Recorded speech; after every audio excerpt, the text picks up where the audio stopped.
अरे ये प्रिया तो पूरे दिन मेरे प्रिंस के पीछे रहती है। अरे अभी प्रिंस अकेला है, अभी प्रिंस के साथ मजे लेती हूँ। प्रिंस तुम ये मेरी सब तरफ और देखो आप ना। क्यों लेकर प्रिंस आई अगर हो? तुम मेरे बॉयफ्रेंड नहीं बनोगे तो मैं अपने आप को आग लगा लूंगी। अरे लगा प्रिया, लो। तुम ये सब क्या कर रही हो? तुम पागल हो गई हो क्या?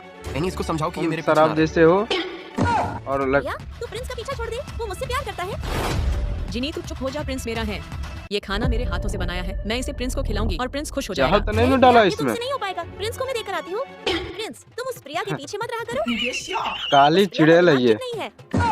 हाँ ठीक है जनी। लगी ये झटका। इन बर्तनों की धुलाई कर लेना और ये तेरा फोन ले। लेकिन जिनी इसमें प्रिंस के कांटेक्ट नंबर भी नहीं है, मैं प्रिंस से बात कैसे करूंगी? अब कुछ नहीं होगा।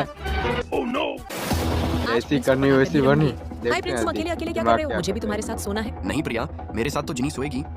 अरे प्रिया तू प्रिंस के पास क्या कर रही है? चल बाहर चल जल्दी। अरे जिनी सो जैसी गई, करनी चुपके वैसी से प्रिंस के बननी। पास चली जाती हूँ। प्रिया चुपचाप जबरदस्ती। ज्यादा चालाकी मत कर।